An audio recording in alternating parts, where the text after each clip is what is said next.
தமிழகமெங்கும் கிளைகள் கொண்ட Annamal institute of hotel management and hospital management படிப்பில் சேர்வதற்கான அட்மிஷன் நடைபெறுகிறது.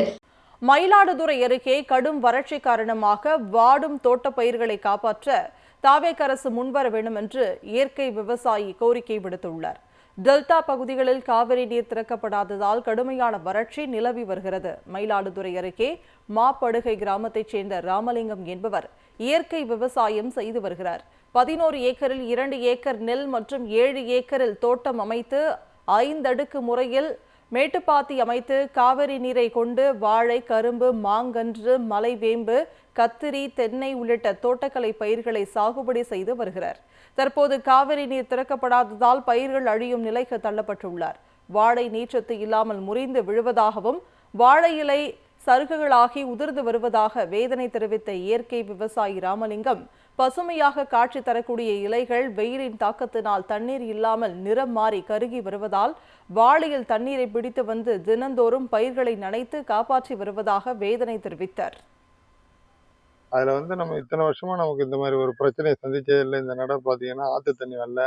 அதே மாதிரி வெயில் பன்மடங்கு அதிகமா இருக்கிற மாதிரி இருக்கு. பயிரெல்லாம் அப்படியே சருகு வரைக்கும், அந்த குருத்து மட்டை வரைக்கும் காஞ்சி போகுது. வாழை தார் போட்ட மரம் சாயுதுங்கிறது ஒரு பக்கம், நீர் சத்து இல்லாம சாதாரணமா தார் போடுற மாதிரி நிக்கிற மரமே, கண்ணு மரமே பாத்தீங்கன்னா மடக்கு மடக்குன்னு முறிஞ்சு போகுது.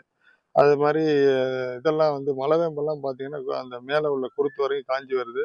நுனிதான் அந்த 2 கொழுந்து இருக்கு. தண்ணி நம்ம ஊத்தலைன்னா அதே செத்து போயிடும். இது வரைக்கும் நம்ம இதுக்கு முக்கியமான பிரச்சனை தோட்டக்கலையில சிங்கிள் பேஸ் மோட்ரு. அது இவ்வளவு தூரம் தண்ணி சப்ளை பண்ணாது. அங்கேயே நம்ம பிடிச்சி ட்ரம்ல எடுத்து வச்சுக்கிட்டு அதில் வாளியில கொண்டாந்து தான் ஊத்திட்டு இருக்கிறோம். தோட்டக்கலையில் சிங்கிள் பேஸ் மின்சாரம் பயன்படுத்தப்படுவதால் தண்ணீரை நீண்ட தூரம் பயன்படுத்த முடியவில்லை என்றும், மும்முனை மின்சாரம் அரசு வழங்கினால் மட்டுமே ஓரளவுக்கு பயிர்களை காப்பாற்ற முடியும் என்று வேதனை தெரிவித்தார். இதே 3 பேஸ் சப்ளையர் தான் நேரடியாக கொண்டு வந்து நம்ம ஊற்ற முடியும். இங்கே ஃப்ரீ கரண்ட் கிடையாது. தோட்டக்கலையில் பணம் கட்டி தான் வாங்குறோம். அதே 3 பேஸாக பண்ணி கொடுத்தா நம்ம அந்த பைப் லைன் மூலமே கொண்டு வந்து கிட்டக்க வந்துடும் தண்ணியை நம்ம அங்கங்கே விடுறதுக்கு கொஞ்சம் வாய்ப்பாக இருக்கும்.